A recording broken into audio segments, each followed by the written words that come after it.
தேசிய ராணுவம் தோல்வியடைந்து இருந்தபோது அவர் அறிக்கை ஒன்றை வெளியிட்டார். இந்த தற்காலிக தோல்வியால் மனச்சோர்வு அடைந்து விடாதீர்கள், நம்பிக்கையுடன் இருங்கள்.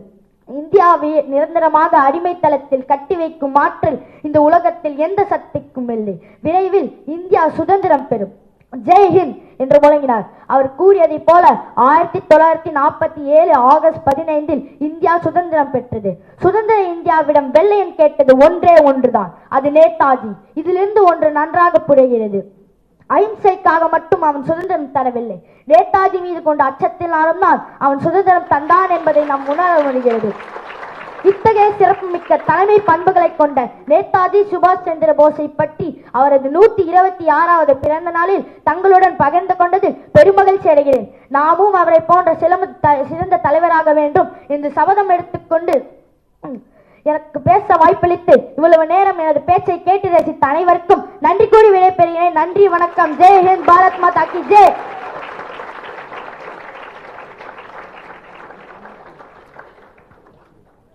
Thank you, Kirtivasan. Now, I humbly request Thiru Rajendran, who will be addressing the gathering on INA and the role of Tamil people in INA.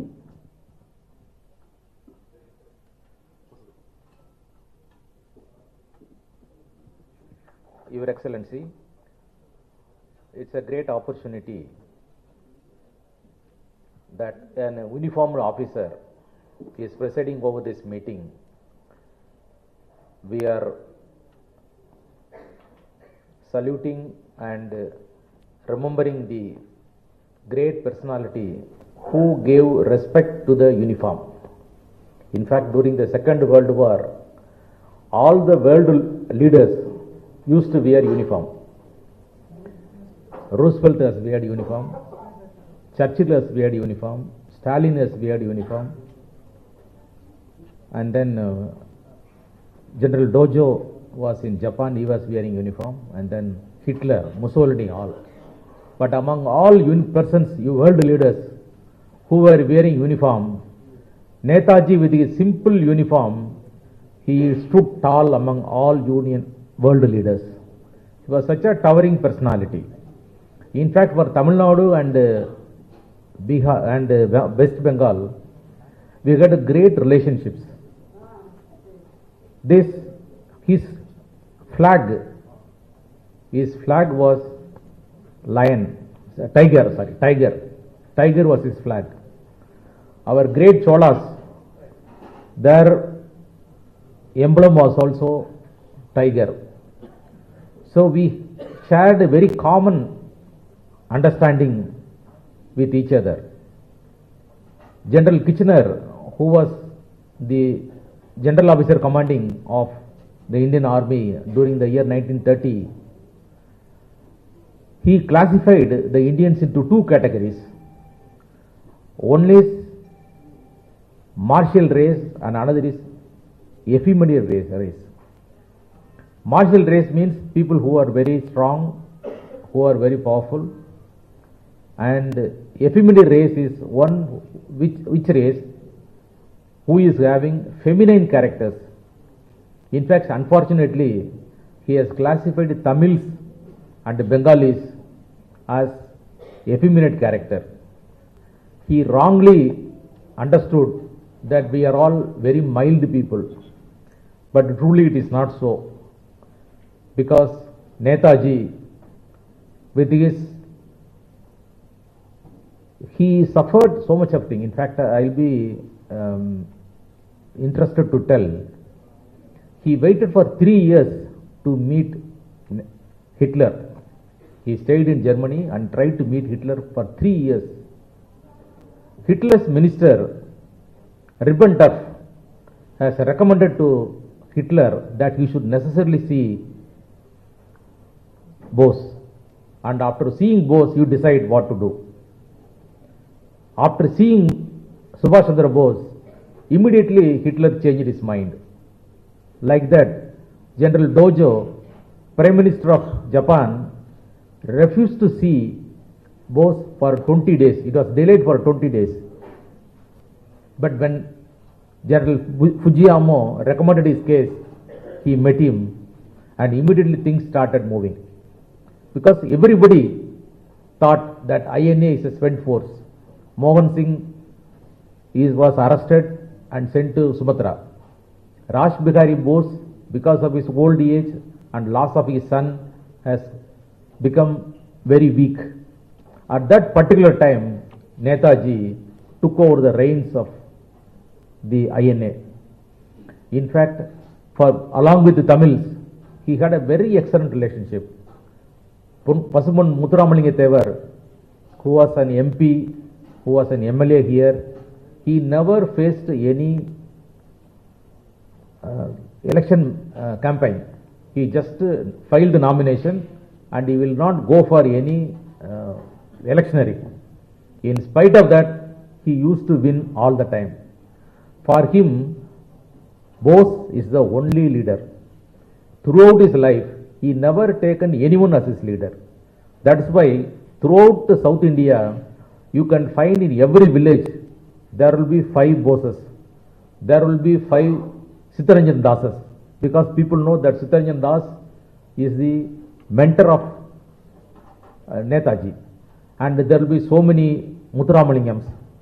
Because our people are so much of devoted to the extremist wing of the Congress.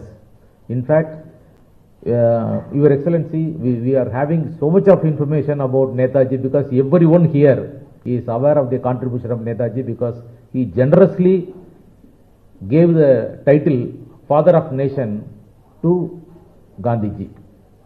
Otherwise, if he has not given, we would have called him the Father of the India, Father of the Nation.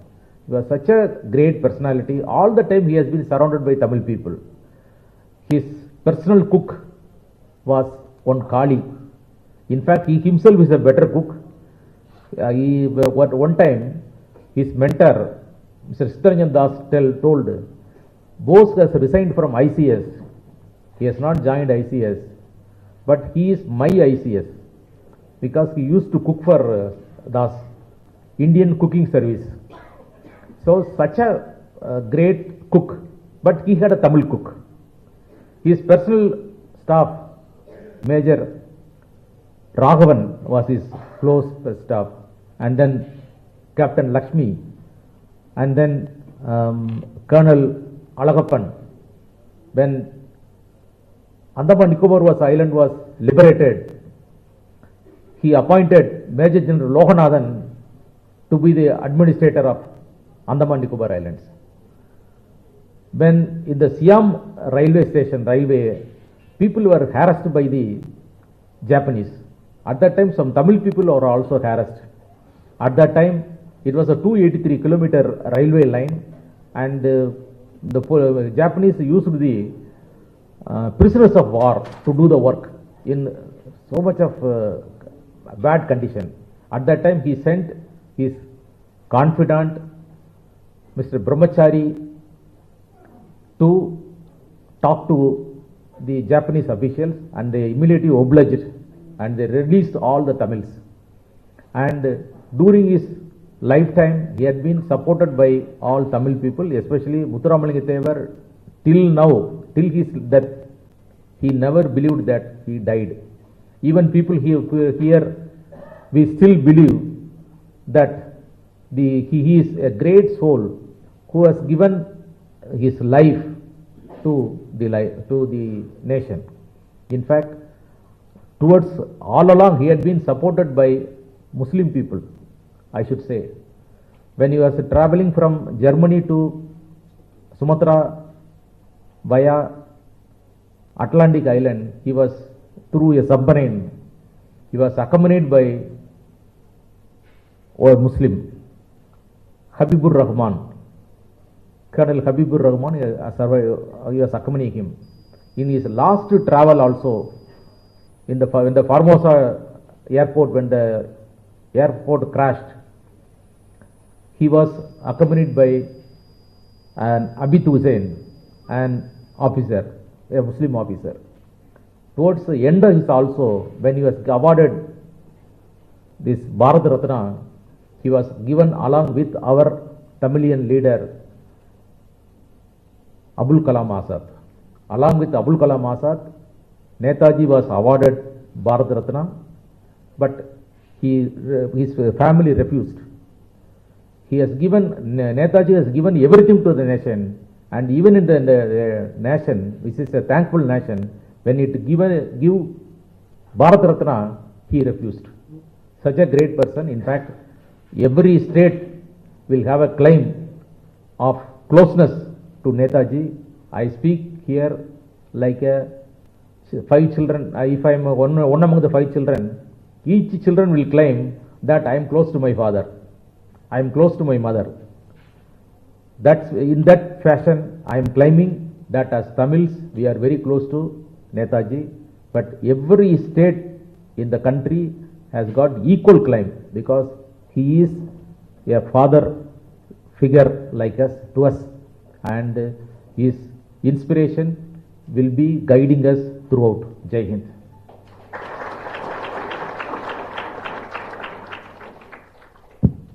Thank you, sir. We thank Thiru Rajendran, IAS retired and winner of Sahitya Academy, for giving a new definition to the relationship that we are having with Netaji, that he is our father.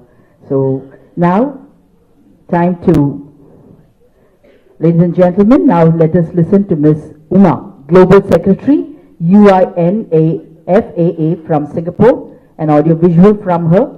She will be telling about the contributions of INA and Netaji, more insight into the life of Netaji by Ms. Uma, the Global Secretary, UINAFAA from Singapore.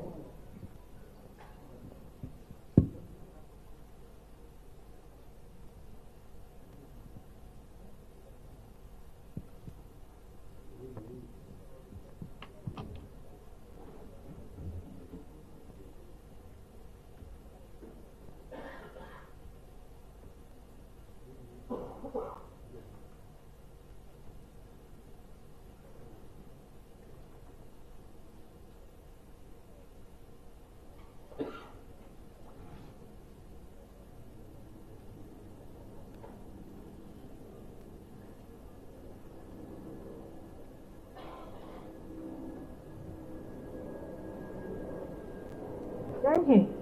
Namaste to Honorable Governor, INA veterans, family members and other guests present on this occasion of 126th birth anniversary celebrations of Netaji Subhash Chandra Bose. On this occasion, I would like to share the contributions of Indian diaspora to the Indian National Army. Indian National Army draws its roots from the Gaddar movement. Netaji connected with all these Gaddaris who had settled in abroad, such as Afghanistan, Italy, Germany, US, Canada, Malaya, Singapore, etc. These Gaddaris set the stage and did all the groundwork for the Indian independent movement. They formed Indian Independent League and inculcated the feeling of nationalism in the minds of Indian diaspora suffering in the British colonies. Let me highlight very few such legends. Raj Bihari Bose, called the father of Indian revolutionary movement in East Asia, escaped to Japan after his involvement in the Delhi conspiracy case. He worked tirelessly with the Japanese higher authorities to free our motherland. Gyani Pritam Singh and Swami Satyanand Puri of Thailand, and also Gyani Pritam Singh Dhillon of Indonesia, formed Indian Independent League in the respective countries to support the Indian independent movement. In Malaya, IAL members Sri Neelakanta Iyer, Sri Raghavan, Sri Menon raised issues against the British, demonstrating the plight of Indian labourers working on colony estate. Once Japan entered into the World War II, Major Fujiwara formed a secret service named Fujiwara Kikken. He joined with IAL and a mission to penetrate British occupied places in the Southeast Asia. These IAL members, disguised as civilians, gathered critical information about the British military installation and shared it with the Japanese. Through leaflets, they sent propaganda to Indians in the British Army to join with the Japanese and fight against the British. All of this contributed to the quick fall of Malaya and Singapore. Gyani Pritam Singh then requested Major Fujiwara to form an army using Indian POWs. This led to the formation of 1st Indian National Army under the command of Captain Mohan Singh on 31st December 1941 in Taipan, a place in Perak state of Malaya. While INA operations were in full swing, certain disagreement between the INA and the Japanese imperial power related to the Bangkok resolution led to Captain Mohan Singh's arrest at the end of December 1942. This led Mr. Rajbihari Bose, IIL president, to bring a new charismatic leader, that is none other than our Netaji Subhash Chandra Bose, to Southeast Asia from Germany. At the same time, Netaji started his great escape from British India on 18 January 1941 and reached Germany. Netaji convinced Adolf Hitler to free Indian POWs to form Free Indian Legion. Netaji decided to enter India with the help of Axis forces in order to liberate our motherland from British colonial rule. However, this plan had many logistical issues and then it got changed. Germany helped Netaji and his men Abid Hassan to travel to Southeast Asia by U-boat. After reaching Sabang, Indonesia, then having a brief discussion with Japan Premier Tojo, Netaji arrived in Singapore on 2nd July 1943. On July 4, 1943, at the Cathay Building in Singapore, Rajbihari Bose handed the leadership of the Indian Independence League to Netaji. Then on, Netaji continued to hold mass gatherings, rallies and parades in a place called Padang in Singapore and motivated the masses with the war cry, Chalo Delhi, on to Delhi. During one such gathering, it started to rain severely. Netaji was offered with an umbrella. Netaji shouted back to his man, "Will you be able to offer umbrella to all these 20,000 men, women and children standing in the rain? I am not here to enjoy any luxury." The meeting went for 3 hours and Netaji continuously spoke about the importance of achieving complete independence. The eyewitness of the meeting said that by seeing Netaji's determination and his love for his country and to the people, no one moved out of the meeting and everyone stood in the rain. July 12, 1943, Netaji announced the formation of Jhansi Rani Regiment, a women regiment. Indian traditional women dressed in saris transferred into brave soldiers. To name very few, Captain Lakshmi Swaminathan, Captain Janaki Tevar, Lieutenant Rama Mehta, Anjali Ponuswamy, Rasama Bhopalan and our living veteran Lakshmi Krishnan. And the list goes on. It must be remembered that many of them were born and raised up in Southeast Asia and never seen India. All these Indian and non-Indian living in East Asia were surprised to see these traditional women in army attire with ammunition marching in the street. Netaji established Balak Sena to develop the next generation of self-disciplined leaders. He handpicked 40 members and formed INA Tokyo Cadet and sent them to Tokyo for a formal military training. The next few months, Netaji conducted several campaigns in the various places such as Kuala Lumpur, Bangkok, Shanghai, Saigon, Burma, Japan, etc. Whenever there was a request for men, money or other support, people poured everything for INA. According to the family members, all the ladies removed their jewelries donated to INA, returning home with empty-handed happily. Many ladies who didn't have any other jewelry other than their Mangal Sutra, they even removed them and offered to INA. Landlords donated huge amount of land to INA to run the camp. To name very few, Mr. Bayana Tiwari of Thailand, Mr. B.M. Ramapillai of Penang, and the list goes on. On 21st October 1943, Netaji announced the formation of Azad Hind, an independent Indian provisional government at Cathay Hall, Singapore, and officially declared the war against British Raj. The entire army of 60,000 INA soldiers started to move to Burma in batches. Most of the time they walked through the jungle by foot in the night. Learning about Netaji's action and the INA move to Burma, Sri Muthuramalinga Thevar did a war cry to the South Indian, and many of the South Indians travelled to Burma to join INA. INA troops fought with the British successfully and hoisted the Azad Hind Indian independent flag in Indian soil at Moirang, Nagaland on 14 April 1944. Due to time limitations, we are not able to cover the INA military actions here. The monsoon rains and Japanese declination support had no effect on spirit of INA soldiers. However, with no incoming supplies, Netaji decided to retreat. He dissolved INA in Bangkok on 16 August 1945. After Netaji went missing in action on 18 August 1945, the Indian diaspora returned to the normal life in Southeast Asia. However, through INE, they learned to face social challenges. They felt self-motivated and continued to fight for their self-respect against British. This led to the formation of associations such as Malayan Indian Congress and Indian Association formed by Pritam Singh in Indonesia. These organizations' revolutions contributed significantly to the liberation of their respective countries. At this juncture, I thank Honorable Governor for providing me such opportunity. We also request our Indian government, the current leader of G20, to document the contribution of Indian diaspora to the Indian freedom and honor them by setting up galleries or museums in the respective countries and locations. This can bring Indians and the Indian diaspora together so that the history can be taken to the next generation. Thank you so much. Jai Hind. Netaji Subhash Chandra Bose's life is a story of struggle. It is the story of a young dreamer that tells the saga of consciousness, struggle and success in every eye. One who has the power to rip the ground with his arms. One who talks about making the hole in the sky. One who is anxious to achieve his goals. One who does not accept anything for free. And if he wants freedom, he is ready to spill his blood. Jai Hind. Ladies and gentlemen, now we will be playing a recorded video of Thiru Pusuvisworu, the INA veteran from Ruzazo, Nagaland. A few words about him. Reverend Pusuvisworu hails from Ruzazo village under Peg district, Nagaland. Born in 1919, he is the oldest person from Ruzazo village. He was in his early 20s when the Japanese and the INA came to Ruzazo village, passing through Jazami village into Ruzazo village, which was his native village.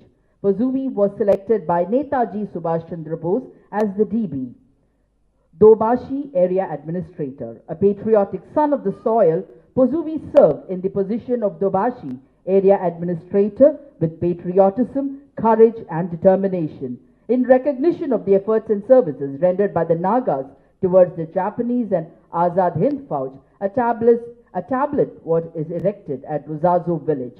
After the war, Pusuvi lived a simple life, engaging in social work for the welfare of the village and introduced education in his village in 1950. Now let us listen to his enriching experience with Netaji. Governor Ravi, no, Vatta Mesai Vivaatham, Kamunujo, Sekam Machigata, Machil Saragata, Tesajo, Hono, Tamil who are leader, Yanuho, Vatta Mesai Vivaatham, Boy, no, just to think about the come not the come got him more.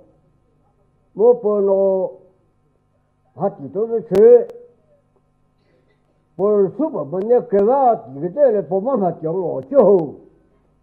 So much Drano buckle her very bet him or not him or Togo with 200 war.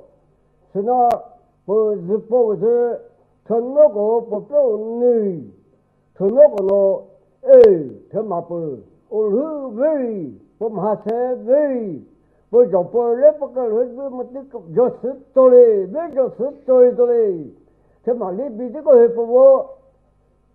Secure was the but Yamas Yasa, Tonogo, the potter, or Dino, Sehi, Womule, Moino, Popo, Ocopotas, Batanda, the Pesivo, Puchepo, Kipo, Pesivo. Popo toujours puté, tu quali, elle puté que tu vas me donner. Hakono, Opota Sabatanda, Kuno, Bertisme, mais c'est allé, j'ai des Hakotano, Tapuno, Bertisme Munio, Mo Hakopetaho, Hakopekup mo, Moto Diane, Kasamiko, Tapude. Pakistan में प्रूम शिवे China में से में प्रूम शिवे तो पुजी तो वो कंट्री क्यों तो से को तो पुबन वो कंट्री क्यों दे ये पोग वही पो मोदी के पोसे दे वो कंट्री वो को वो थी नो को थी जैसे को खाता हो नो को मोते वो राजी गवर्नर के कबात छिले Cơ hữu của bác bị phim một tư phô nộ. Cơ vô chí đề, cơ vô chí đề. Rồi hình.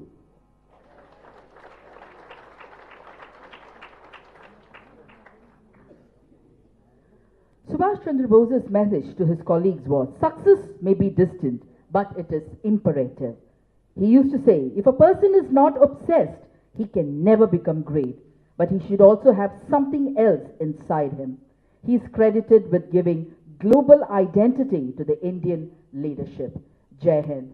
Now I request Tirumati Lakshmi Krishnan, INA veteran from the Rani Jhansi Regiment, to share her illustrious travel in the INA and share with the young minds about the great leader Netaji Subhash Chandra Bose. Tirumati Lakshmi Krishnan was born in Coimbatore. After finishing the 8th standard at school, she moved with her father to Burma, where she joined the Jhansi Regiment of the Indian National Army. When Netaji Subhash Chandra Bose mobilized soldiers for the Indian National Army, she volunteered and trained for 6 months at Zayawadi. She was a section commander in the Rani Jhansi Regiment. After Bose's death, Lakshmi Krishnan Naidu returned to her native village. Welcome, ma'am.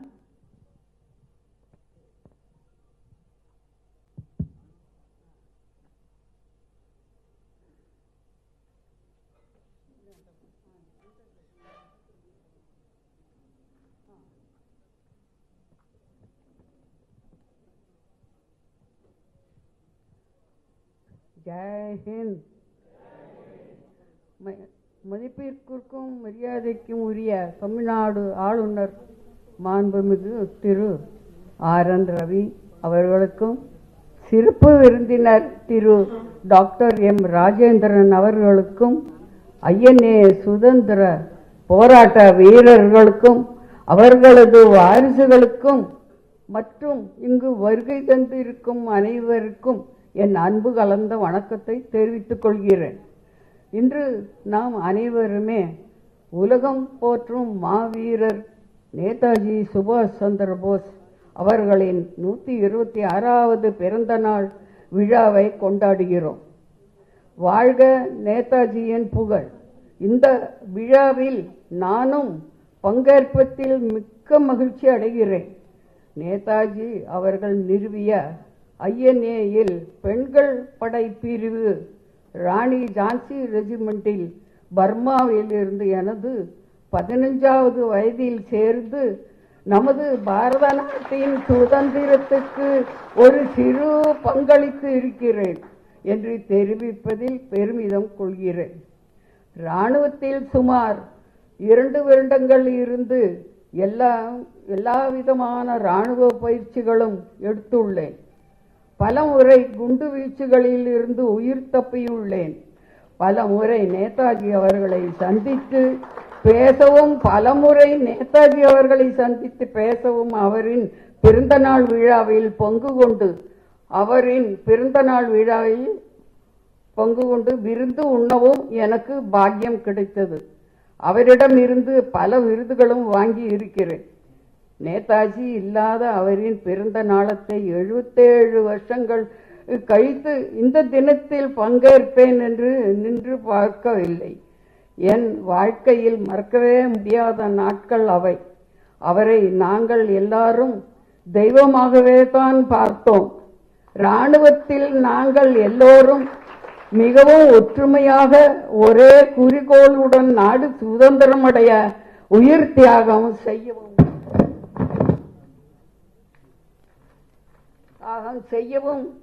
தயாராகத்தான் இருந்தோம். துரதிருஷ்டவசமாக இராணுவம் கலைக்கப்பட்ட நிலையில் எல்லோரும் கனத்த இதயத்துடன் வீடு திரும்பினோம். உயிர் மட்டும் மிஞ்சிய நிலையில் நானும் எனது குடும்பத்தாரும் 1946 பாரத நாட்டுக்கு திரும்பினோம்.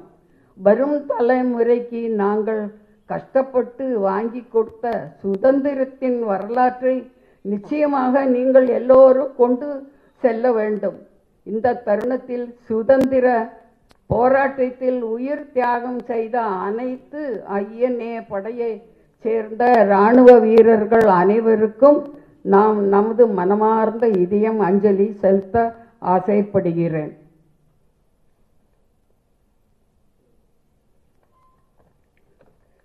இந்த விழாவில் பங்கு கொள்ள அழைப்பு விடுத்த என்னை கௌரவித்த தமிழ்நாடு ஆளுநர் மாண்புமிகு திரு R.N. ரவி அவர்களுக்கும் அரசாங்கத்திற்கும் என் மனமார்ந்த நன்றிகளையும் பணிவான வணக்கத்தையும் தெரிவித்துக் கொள்கிறேன்.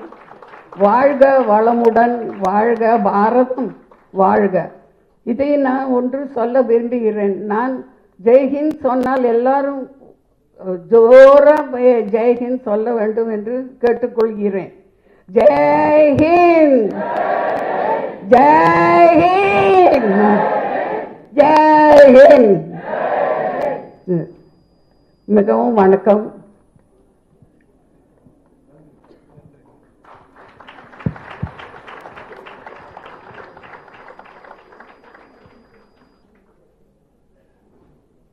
மிக்க நன்றி அம்மா. நீங்கள் பெற்று தந்த சுதந்திரத்தை கண்ணும் கருத்துமாக அடுத்த தலைமுறை கொண்டு செல்லும் என்ற உறுதியை நாம் எல்லோரும் இத்தருணத்தில் எடுப்போம்.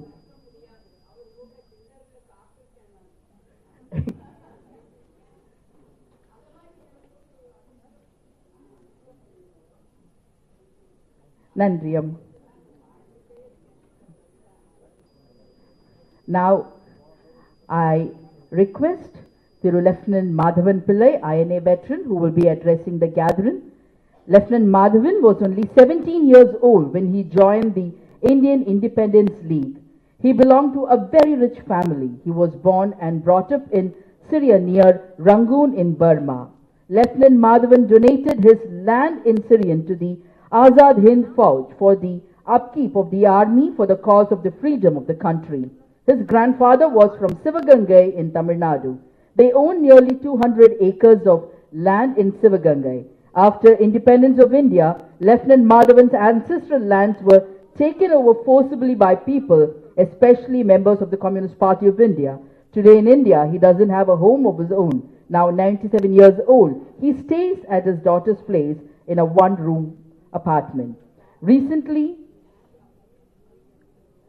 there was an interaction with IAL and INA veteran Lieutenant Rangaswamy Madhavan Pillai.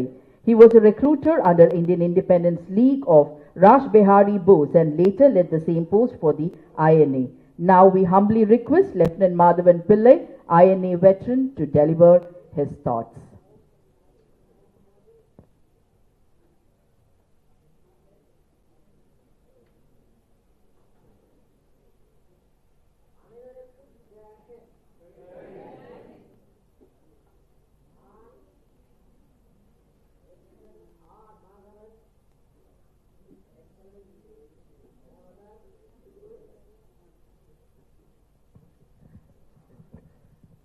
Jai Hind.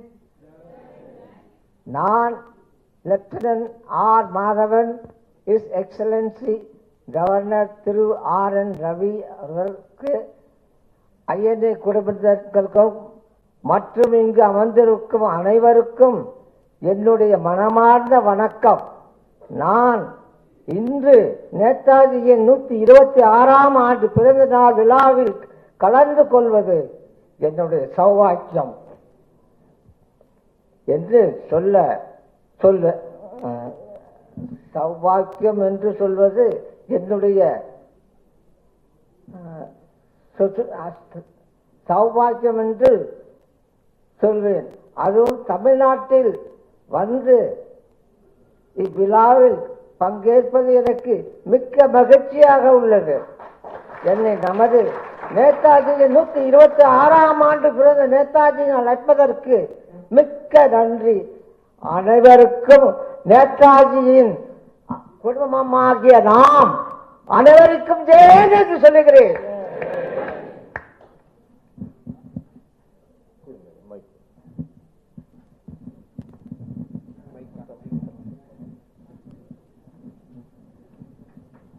Ladies and gentlemen, now I call upon Ms. Sumati, who will read out the contribution of Thiru Netaji. She is from CPR Institute of Indological Research.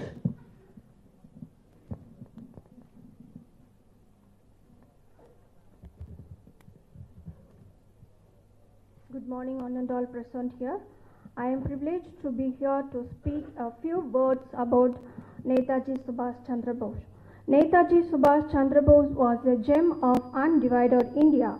His speeches had a mesmerizing influence on Indians and the people of other Southeast Asian countries, so much that they were ready to sacrifice their life and wealth to free our motherland. There is so much to say about Netaji, but in the interest of time, I would keep it short and crisp. A selfless man that he was, his only aim was Indian independence, without any expectation of power or position. All he ever wanted to free undivided India, hand it over to its citizens. His vision was unity in diversity, because he never made any distinction between freedom fighters and people based on caste, religion, creed, etc. We were all equal in his eyes, Indians. I would like to say a few words about Sri K.A. Neelakantan Iyer, one of the founding members of Indian National Army from Tamil Nadu, who lost his life in a fatal plane crash in Tokyo in 1942. I would often hear about his valor while I was in Burma. Sadly, he happens to be an unsung hero, for his work and sacrifice during the freedom struggle has not been recognized by the Indian government. I feel fortunate enough to have met his son and grandson today in this meeting. I humbly request the Indian government that late Neelakanta Iyer had and his family members be given the recognition that's due. I am certain that Netaji legacy would be celebrated and remembered in the years to coming, and its image as a sense of nationalism in the minds and hearts of the youth. With that, I also wish there should be an elaborate chapter about the Indian National Army in the school textbooks. The coming generation must know about the Netaji's INAs and what it stood for. Thank you for inviting me this occasion. Jai Hind. Thank you so much. Netaji Subhash Chandra Bose sowed optimism and the vision for India and believed that India is a spiritual nation with indomitable energy. He was a man whose ideals can never be defeated. We can all be destroyed, but we can never be defeated unless and until we think we should be. And his spirit and life's journey should be celebrated with benevolence, and that spirit of patriotic feeling must be infused into the minds of students who are the shapers of tomorrow's India. Jai Hind.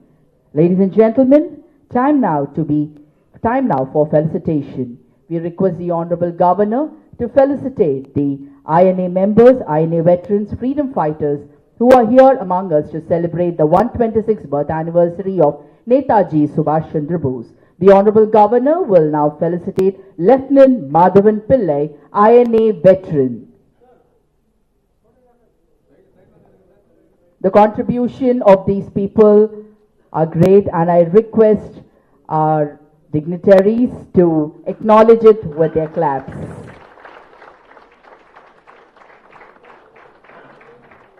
The self-sacrifice,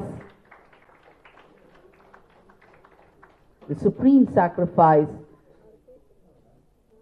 Now the Honorable Governor will felicitate Mrs. Lakshmi Krishnan, the INA veteran.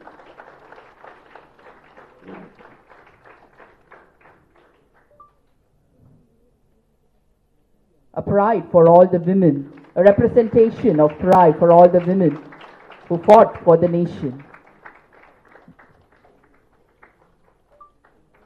The Honorable Governor will now felicitate Thiru Sonamuthu, freedom fighter.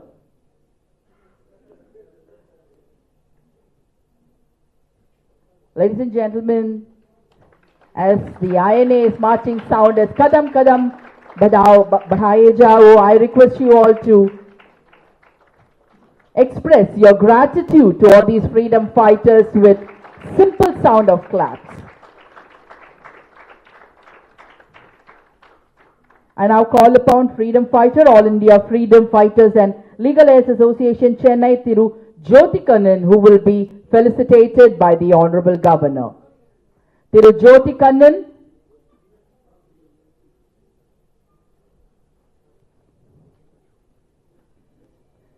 Thiru Jyoti Kannan is followed by Thiru Varadhan.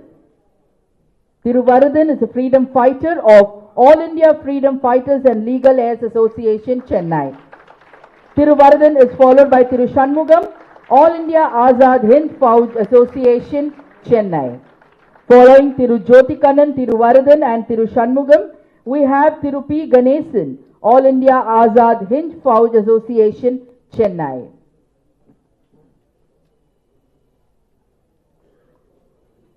Following Thiru P. Ganesan, the Honorable Governor will felicitate Thiru N. Dureraj of the All India Azad Hind Fauj Association, Chennai. Following Thiru Shanmugam, Thiru P. Ganesan and Thiru N. Dureraj, Thiru S. Panjachalam of the All India Azad Hind Fauj Association, Chennai will now be felicitated by the Honorable Governor. Following Thiru S. Panchachalam, Thiru R. Chinnathambi will now be felicitated by the Honorable Governor. He is from the All India Azad Hind Fauj Association, Chennai. Thiru K. Karpaya will be felicitated by the Honorable Governor. Thiru Karpaya is from the All India Azad Hind Fauj Association, Chennai. Following Thiru K. Karpaya, Thiru S. Lourdesami from the All India Azad Hind Fauj Association, Chennai will be felicitated by the Honorable Governor. Following Thiru S. Lourdesami, Thiru R. K. Venkatachalam from the All India Azad Hind Fauj Association, Chennai will be felicitated by the Honorable Governor. Thiru R. K. Venkatachalam will be followed by Thiru S. Irudayam from the All India Azad Hind Fauj Association, Chennai, who will be felicitated by the Honorable Governor. Thiru S. Irudayam will be followed by Thiru A. Elias from the All India Azad Hind Fauj Association, Chennai.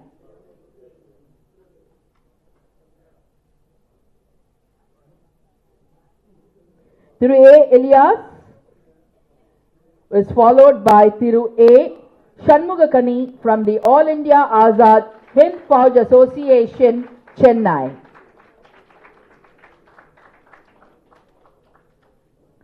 Thiru A. Shanmugakani is followed by Thiru D. S. Antoni from the All India Azad Hind Fauj Association, Chennai.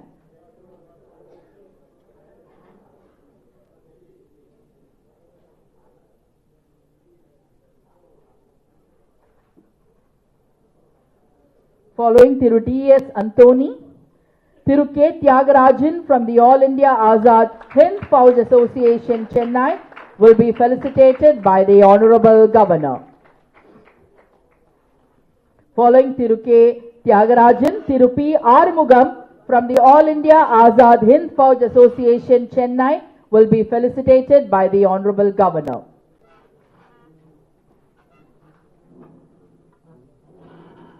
Tirumati Gandhi Meenal from Pasumpon Muthuramalinga Thevar Ninaivillam Kamudi. She is the niece of U. Muthuramalinga Thevar. Tirumati Gandhi Meenal.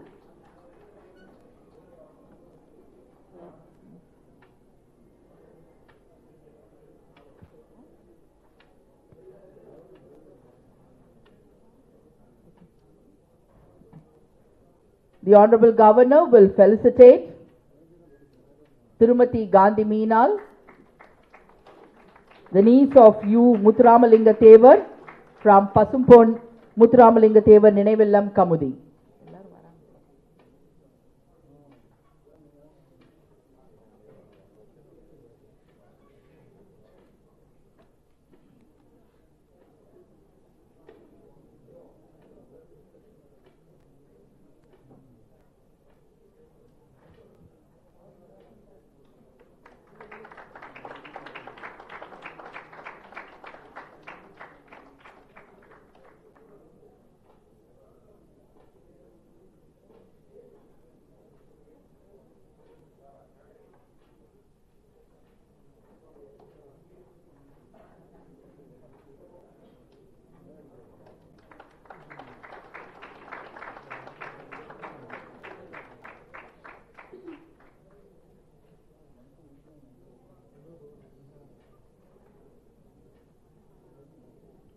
a very blessed occasion that we are able to witness great leaders, great veterans who served the nation being honored by the Honorable Governor.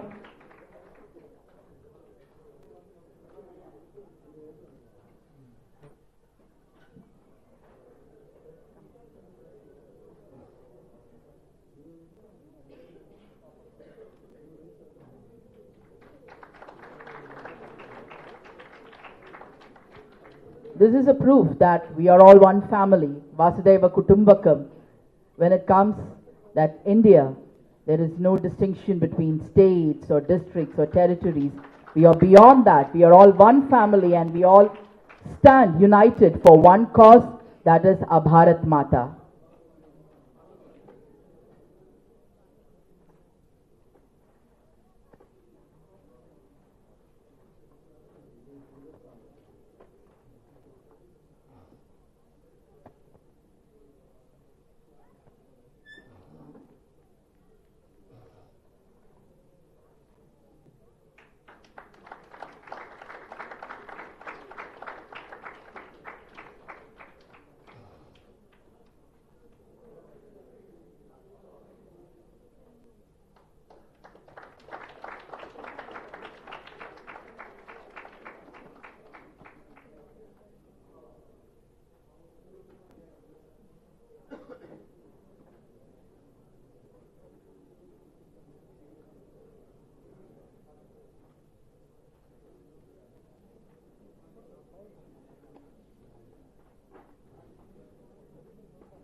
Ladies and gentlemen,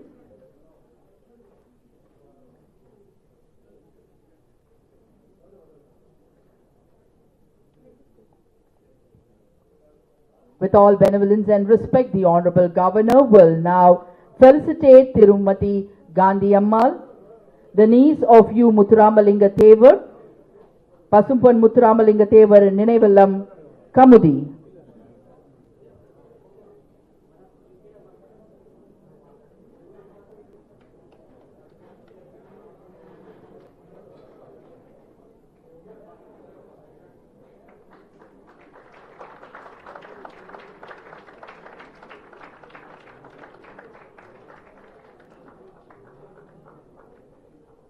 Tirumati Gandhi Meenal is felicitated by the Honorable Governor.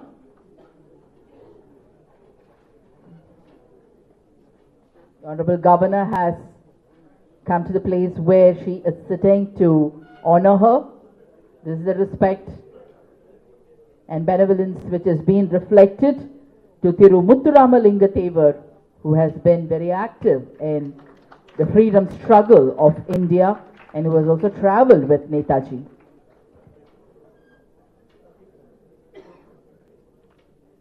Thank you, sir. Thank you so much.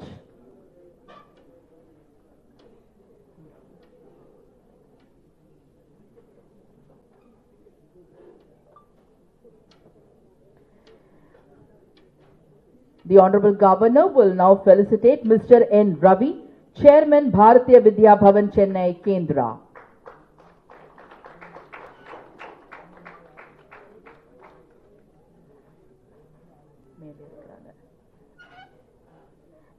Ladies and gentlemen, the Honorable Governor will now felicitate Dr. Veko Suoro, son of Mr. Posuvi Suoro, INA veteran and Vice President UINA FAA.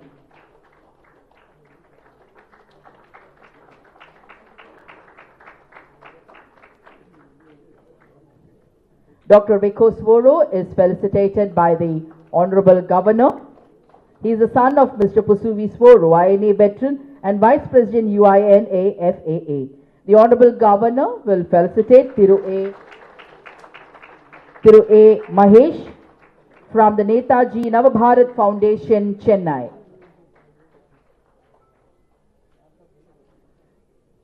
Thiru A. Mahesh will be followed by Thiru Gurumurthy from the All India Freedom Fighters Successors Organization, Chennai.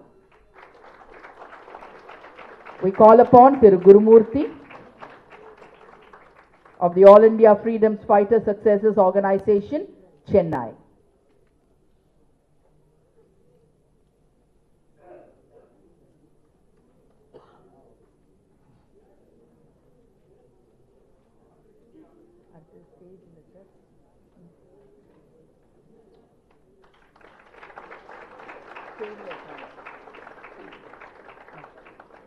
Ladies and gentlemen, the Honorable Governor.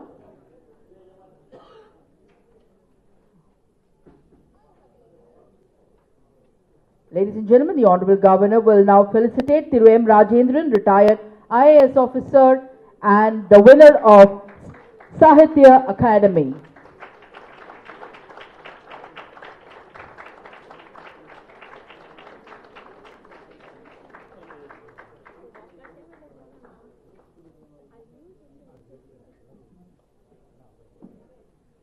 The Honorable Governor will now felicitate Kirti Vasan, the 6th standard student from Kendriya Vidyalaya, who gave a wonderful speech on Netaji. This is the spirit of Netaji.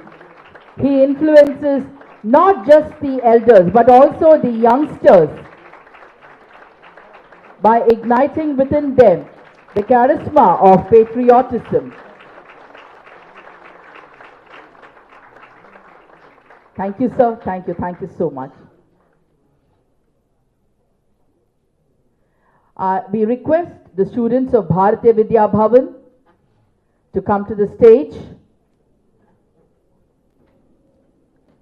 for their beautiful rendition of Kadam Kadam Badhaye Jaye.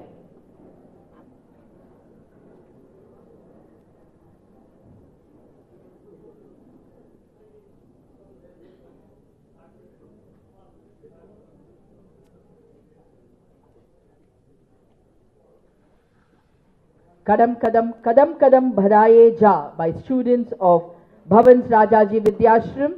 They are also like keeping their step forward, moving forward towards creating a progressive nation, the young pillars of tomorrow, the strength of tomorrow, within whom we have infused spirit of patriotism and given them a total insight into the great sacrifice and struggles of the great veteran leaders. The shapers of tomorrow, the shapers of tomorrow's Bharat are standing right in front of us. As they sang Kadam Kadam Badhaye Jao, they will also be keeping their steps forward in progression, in creating a Bharat, a unified Bharat, a visionary Bharat, a Bharat that will be the leader in the international platform tomorrow. Thank you, students. Now we call upon Thiru Shanmugam from the All India Azad Hind Fauj Association, Chennai, to deliver words of gratitude.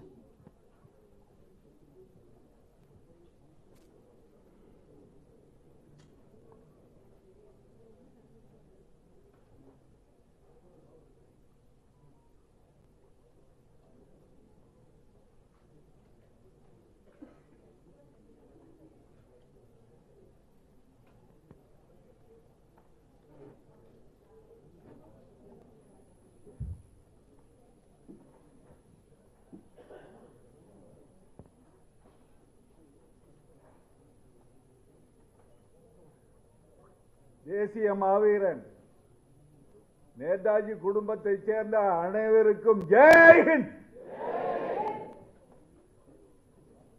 இரண்டாவதாக நமது ஆளுநர் governor அவர்களுக்கு ஜெய் ஹிந்த். இதுவரைக்கும் எத்தனையோ governor வந்து போயிருக்காங்க. ஆனா நேதாஜி விழா எடுத்த கவர்னர்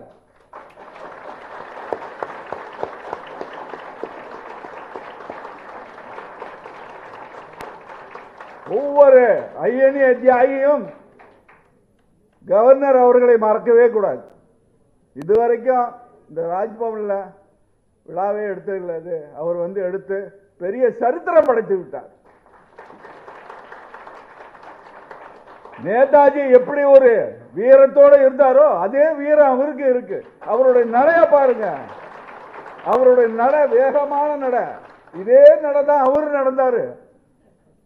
ரெங்கூன்ல நேதாஜி ஜூப்ளி ஹால்ல எடைக்கு எடை தங்கம் கொடுக்கும் போது அவர் நடந்து வந்ததை நான் என் கண்ணால பார்த்தேன். அப்பேற்பட்ட நட இப்ப ஐயா நடந்தாரு. அதனால இது சாதாரண விழாவாய் நினைக்காதீங்க. ரொம்ப அற்புதமான விழா, ரொம்ப அற்புதமான நிகழ்ச்சி. ஒவ்வொரு ஐயனிய தியாகியும் அவரை வாழ்த்தணும். அவர் குடும்பத்தார் அனைவரும் நீடோடி வாழ வாழ்த்துறேன். அடுத்து பேச இருப்பதனால இதோடு நான் முடிச்சுக்கிறேன். ரொம்ப நன்றிங்க. ரொம்ப நன்றி, ரொம்ப நன்றி, ரொம்ப நன்றி, ரொம்ப நன்றி. மிக்க நன்றி ஐயா. Now we request the Honorable Governor to address the gathering.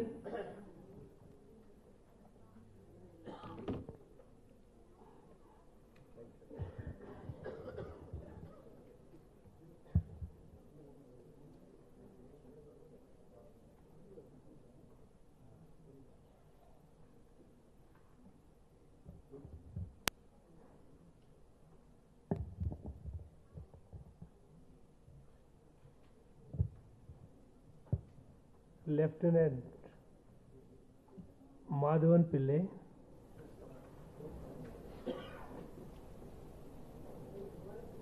most respected Tirumati Lakshmi Krishnan, Thiru Sonamuthu, Thiru Rajendran, Dr. V.K. Suro, all the INA veterans present here,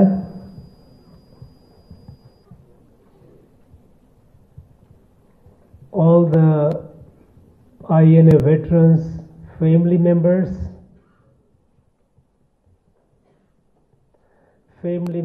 of great Muthuramling Deva,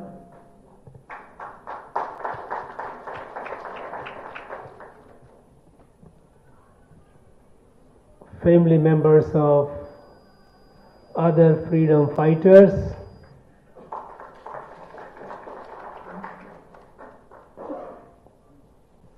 the distinguished guest present here, அனைவருக்கும் வணக்கம்.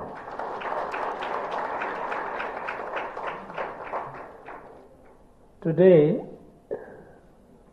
is a very, very special day. We are here commemorating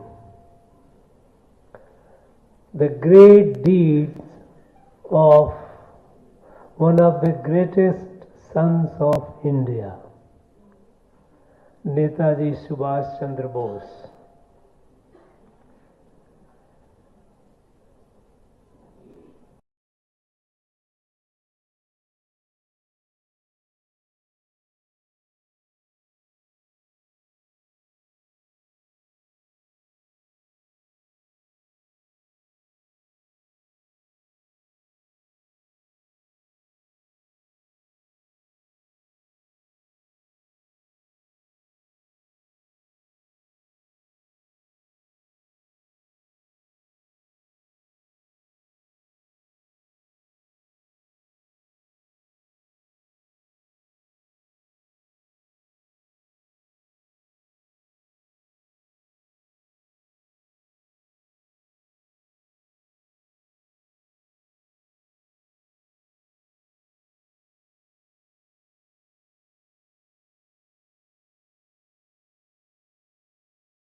such an ungrateful nation cannot grow big.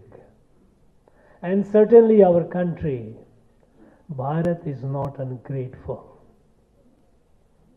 We have started discovering and we found that in every village of this country we have freedom fighters. Every village we have so many freedom fighters. When I was in Nagaland, we discovered Veko Suro is sitting here and his father, the grand old man, over 100 years old, how he fought the British along the side of Netaji. He has a lot of stories to tell.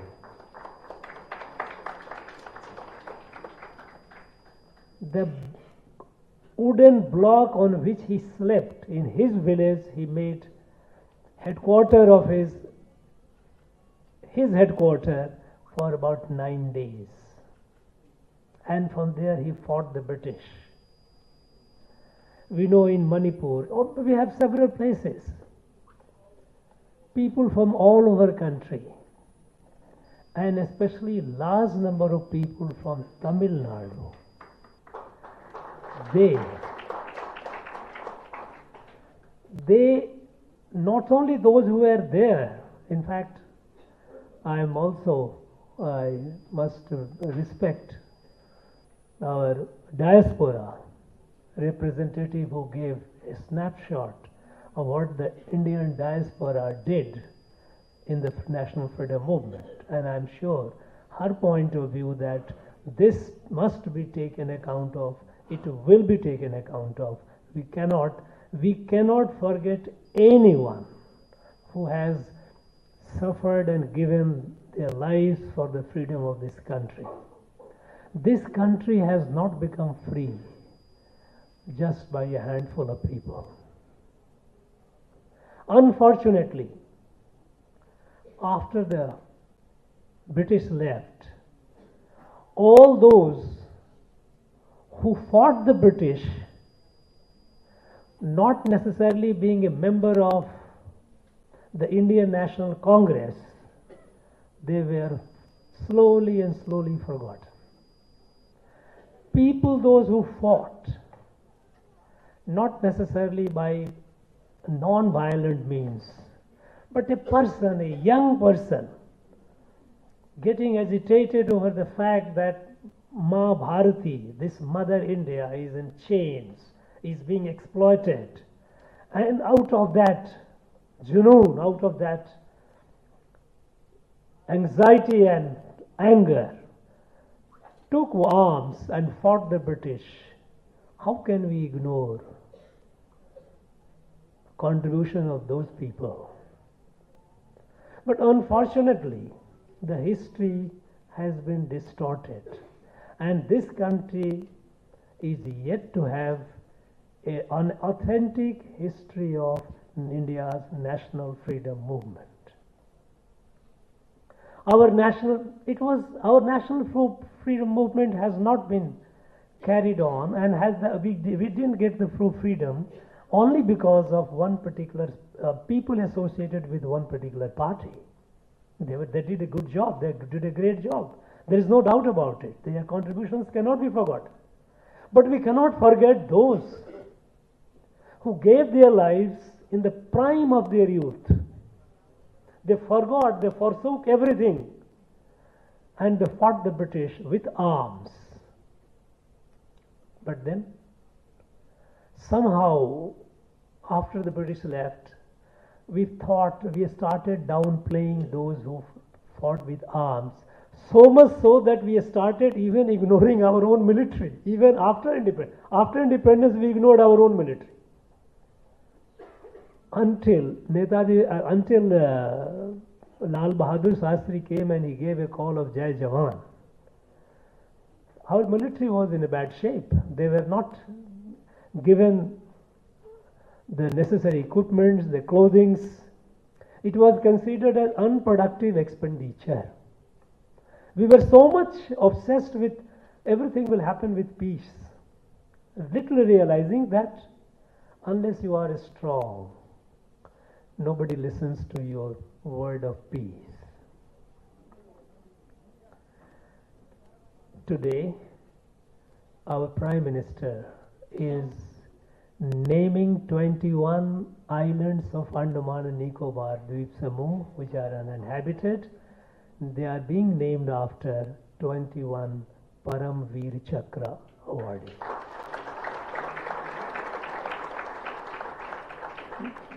These Param Veers who displayed extraordinary valor in the face of the enemy, fought, gave their life to defend the independence, the freedom of this country, our territorial integrity. They are being remembered today in a way that they will be ever in the memory of this country, because all these 21 islands are being named after them. In posterity, for centuries to come, they are now being immortalized. They will become immortal. This is a humble way of the country paying gratitude to those who suffered, those who gave their lives. When I came to this place, Tamil Nadu, and I asked for how many freedom fighters, I wanted a list of freedom fighters. The list was not even 40. And as Secretary Anand said, that today the number has gone over 200. But these 200 numbers are numbers of leaders. There are many others. We cannot forget over 800 of our brave soldiers who gave their life in 1806 fighting the British at Vellore. When they fought the British, and more than 130 British officers, the army persons were killed. And then they got, and virtually they had taken over, but then they got reinforcement, and finally our more than 800 of our patriots, our great brave hearts, they gave life. They were also freedom fighters. There are numerous number, countless number of freedom fighters. There are freedom fighters even in the plains, there are freedom fighters in the hills. There are freedom fighters in every tribal hamlet, because the British had to fight for every inch of this land. Every inch of our country was defended by our people. So our national freedom movement did not begin in 1857. 1857 was a momentous period in the national freedom movement, but our national freedom movement, the national freedom struggle began the day one when the British began colonizing this area, occupying territory. So we have to document, we have to keep record of all those people, those who fought, defending every inch of our territory.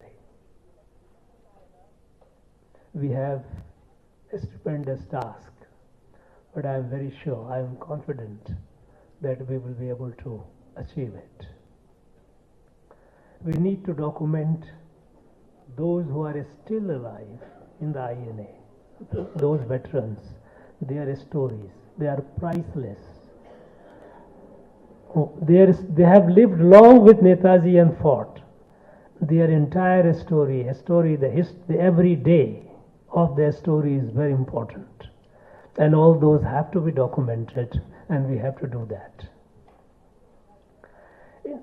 Friends, we often, when we talk about Netaji and INA, we say Netaji and INA fought the British. But what actually is that what he did? He did much more than that.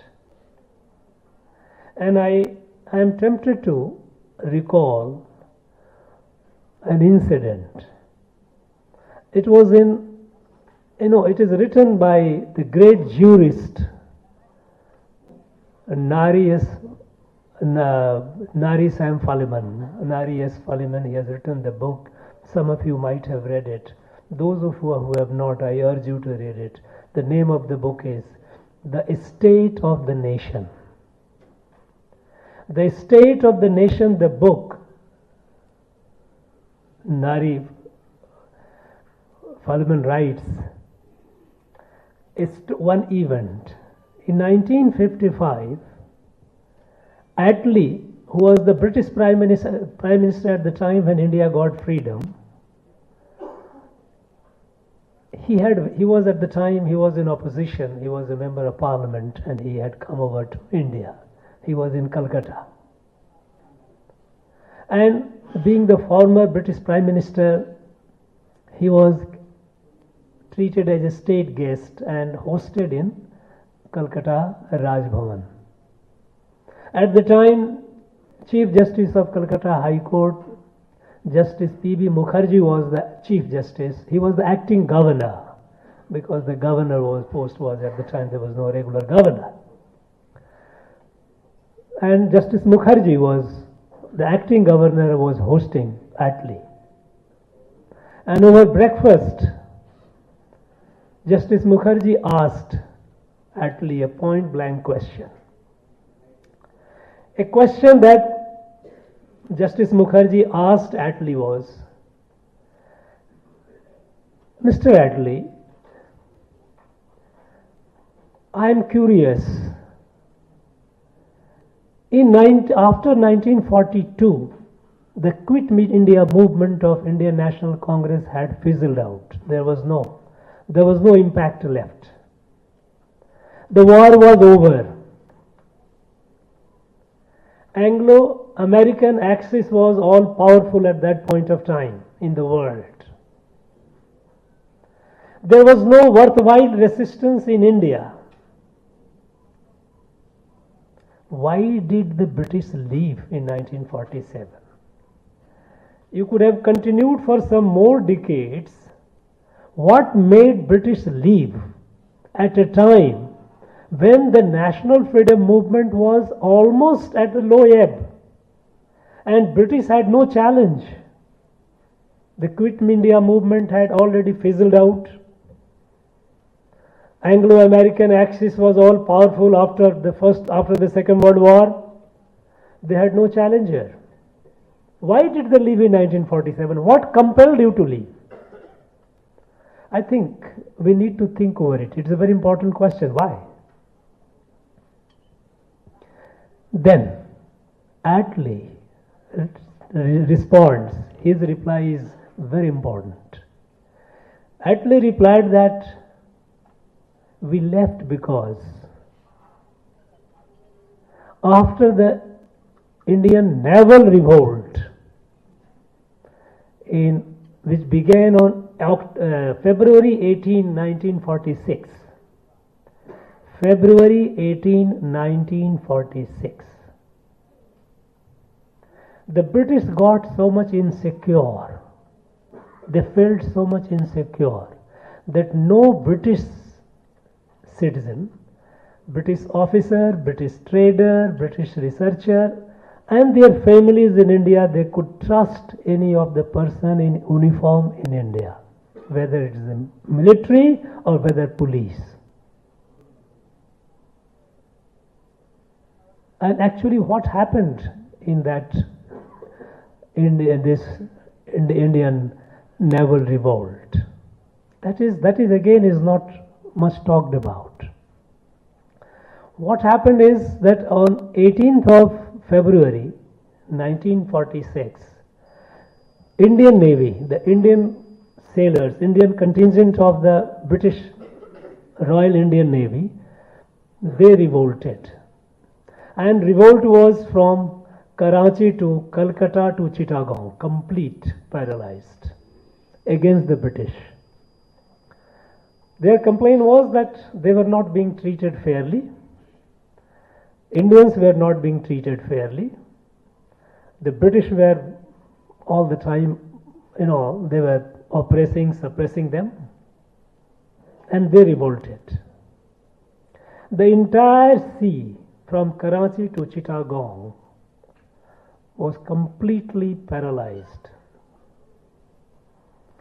They had to bring British Royal Navy from London to maintain their normal movement of goods and to meet any situation, contingency. And when the Indian Navy, the Indian Navy, when they revolted, quickly Indian Air Force and Indian Army also, the different places, they also began revolt. Then the police started revolting. Then there are many places, entire Mumbai municipality at the time was completely paralyzed, people went on revolt. They will not work.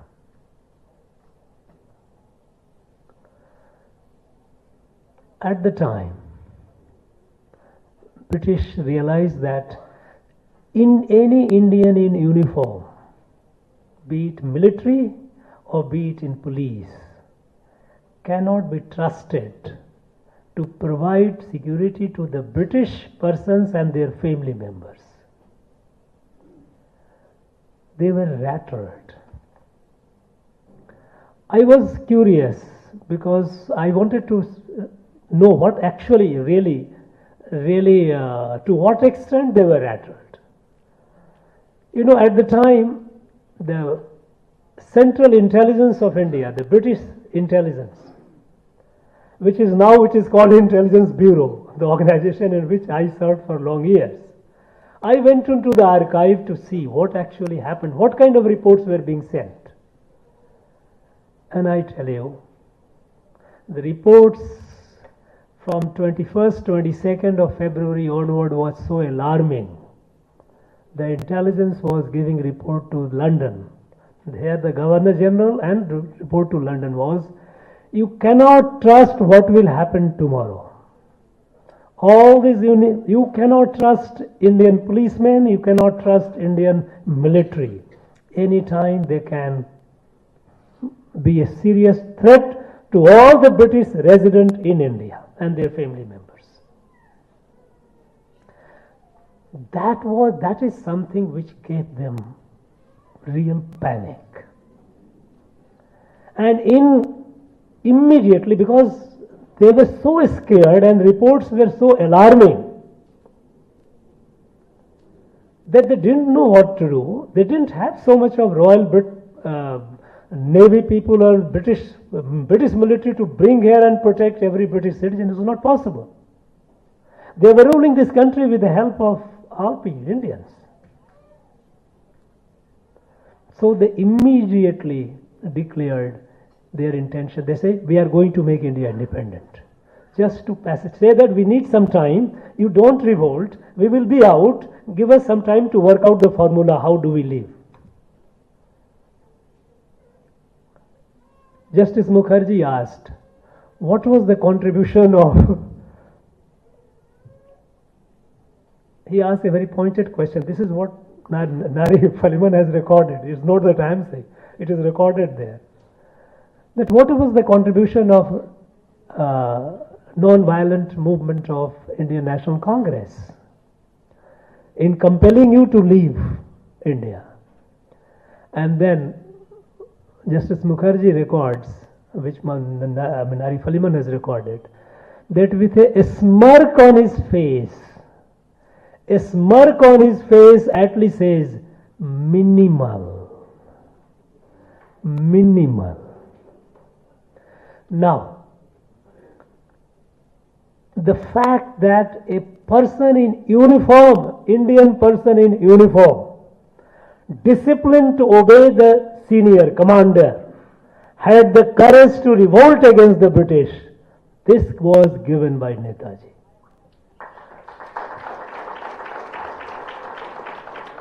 When the Indian soldiers under command of Netaji started fighting the British, the message came to all the Indian soldiers, whether they were in army, navy, air force or police. No. What if Netaji is fighting and Netaji taking our own kith and kin, those who were fighting along with him in INA, some of you are present here, and the others, those families are here. A big salute to all of you. That you can and you must revolt against your own commander, the British commander. This confidence and this legitimate thought, it came to our soldiers, to our policemen, only because of Netaji INA. Now this part of Netaji's contribution has not been highlighted. It needs to be. Because, in fact, when I read the book, this question occurred to me also. That what was there after 1940, after the war was over? British had nothing to worry. They could have continued for another several years, several decades. Why did they leave? They left because this is the untold story of India's freedom movement. And look at the way the freedom came to us as it appeared in 1947 when the freedom came. How did it come? Our freedom, we call it freedom, but actually, technically speaking, what British call is transfer of power. I am transferring you power. Our freedom is a gift of the British through an act of British Parliament. British Parliament passed an act, what is called India Independence Act 1947, under which the Parliament decides, okay, we will leave now in the midnight of August 1415, British will leave India. And power will transfer to Indians. And when? So first and foremost, we must realize it. It was presented as a gift. And then it can happen only in India. It happened. Now I'm sure it won't happen thereafter. That even after independence, the first head of independent India was a British. As if we didn't have our own people. Mountbatten continued to be the Governor General of independent India. The Chief of Army Staff continued to be the British. What kind of a story, what kind of message did we give? It was this, the British head of independent Indian state and British Chief of Indian Army, that created our problem of Jammu and Kashmir. They gave away almost half of Jammu and Kashmir to Pakistan because British were interested in giving Jammu and Kashmir to Pakistan. Primarily because they were worried about the Soviet expansion. It was coming towards Middle East, towards the oil field. And oil was the most precious resource at that point of time. And British had already, the Soviets had already come up to Afghanistan, almost the border. Middle East was not far away. The entire oil reserve of the world was located there. Only later we found oil here and there. At that point of time, oil was only there. That was of a strategic importance. They wanted to prevent the spread of communist Soviets towards Middle East. And so they wanted to keep a control over Jammu and Kashmir, which is just adjacent, it has a border with Afghanistan. From there they can check the spread of Soviet communist. And they knew that independent India could not be trusted, whereas Pakistan could be, because Pakistan was like a baby in their lap. They did whatever British told them. So they wanted to give Jammu and Kashmir actually to Pakistan. And with that, even after Maharaja Hari Singh signed the instrument of accession and Jammu and Kashmir became part of India, the British head of a state, British Chief of Indian Army, and then the leaders of our country at that point of time, they could not deal with the situation, and Jammu and Kashmir, half of it went away. Now, it's not only that. When Mountbatten was leaving and his wife, they were leaving India. Some of our leaders had tears in their eyes.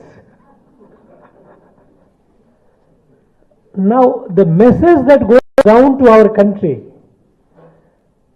were the British our friend or they were our enemies?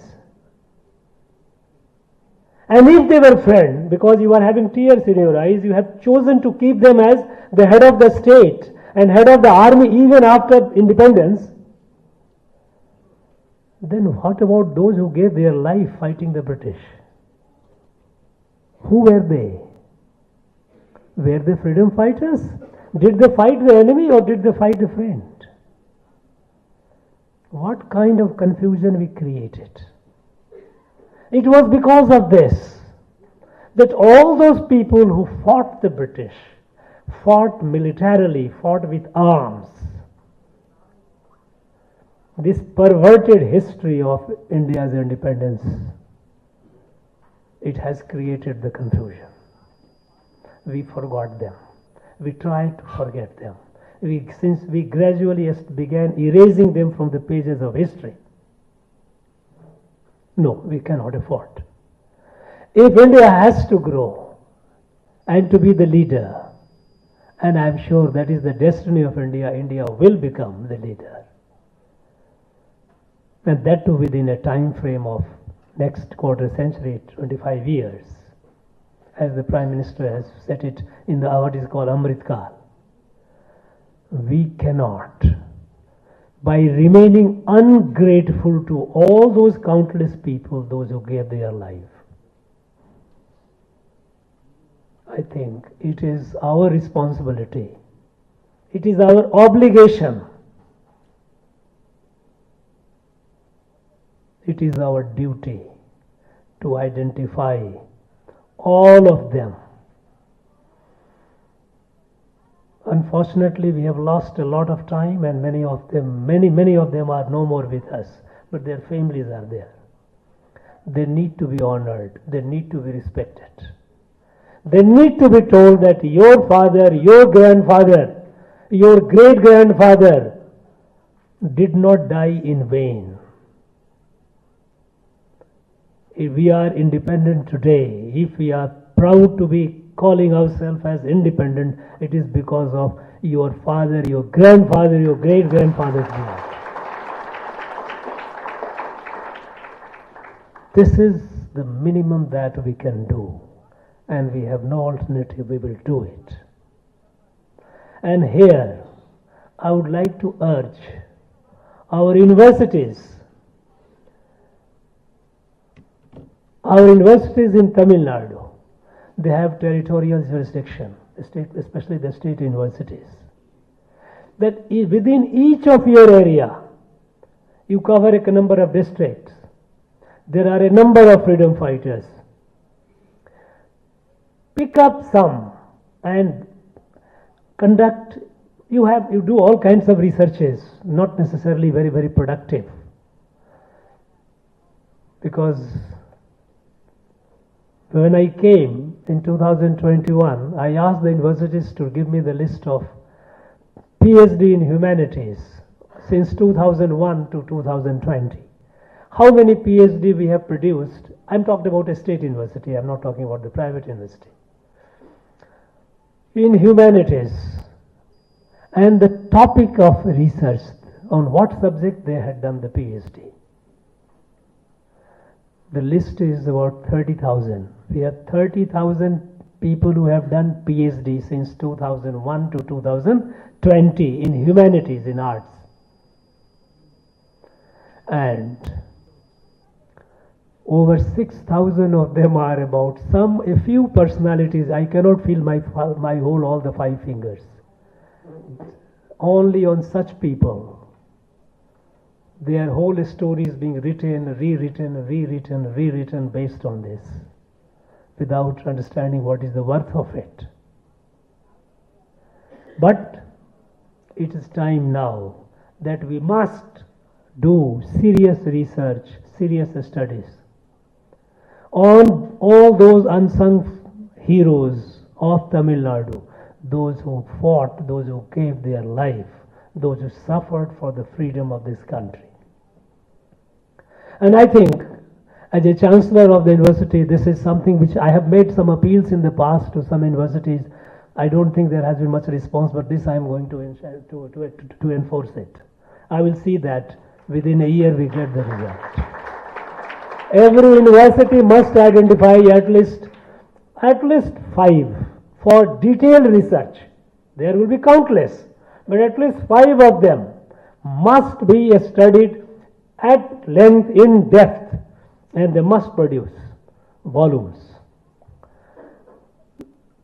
And besides, it is also important that our people take up the project of writing the history of India's national freedom movement. Even in our own context, what was there in Madras Presidency? Let us do that. This is something which is long overdue. We cannot ignore it anymore. And we will do it. On this occasion, we are all here. Netaji, it is a day, it is his birth anniversary, and that's why but Netaji will ever remain in our heart. I don't think any Indian can ever forget Netaji. It is not possible. And ruling dispensations may forget. People of India will not forget. He will remain in the heart of all of us. And we will all remain grateful to all these people, INA veterans, those who fought with him. Right from Ateni, whatever be, they fought with guns, those who cooked meal for the troops, those who carried logistics, materials for them, everyone, and not only that, their families. The INA veterans, those who were fighting, their families were behind them. They are no less important, because when they left, the family had to pay the price of losing the one who was there to support the family. So the family stood by them. On this day, we are grateful to them. We pay our utmost respect to them, our big salute to all of them. And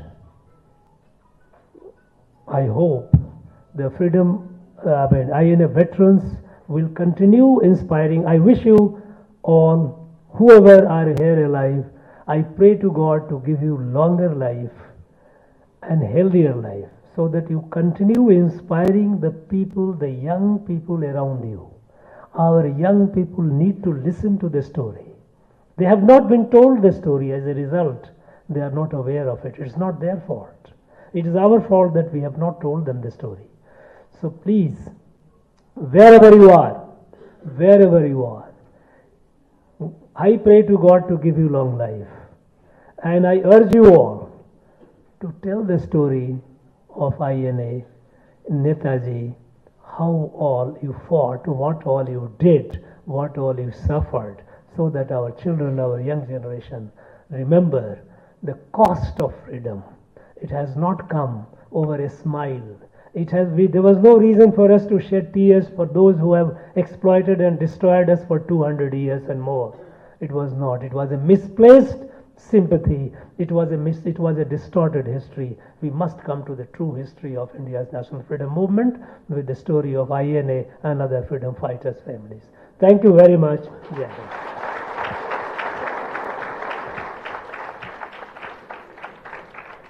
Thank you, sir. Thank you so much. Now I call upon the Deputy Secretary and Comptroller to deliver the words of thanks.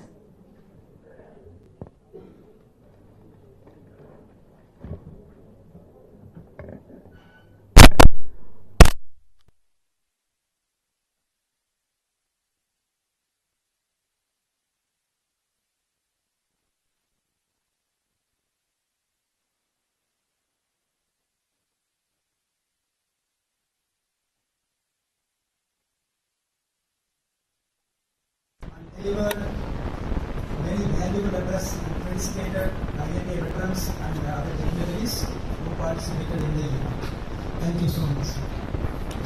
So I extend my profound thanks to all the dignitaries who are on the dais, who made this event very memorable by your gracious presence and valuable address on this special occasion. I extend my sincere thanks to our Principal Secretary to Governor for his valuable guidance in arranging this function and his welcome address. I extend my profound thanks to all the INA veterans and their family members from various INA-related associations, freedom fighters and their family members from various freedom fighters-related associations, and the chairman and members from the Bharati Vidya Bhavan, the students who sang patriotic song from Bharati Vidya Bhavan, and the IIT student who delivered a nice Tamil speech, and other dignitaries, college students and NSS volunteers who made this event a very remarkable one by your valuable participation. Thank you so much. Thanks to press and media for your valuable support. Last but not least, I convey my thanks to our Rajbhavan officers and staff who made tireless effort to arrange this function. Once again, I convey my thanks to all the participants. Jai Hind.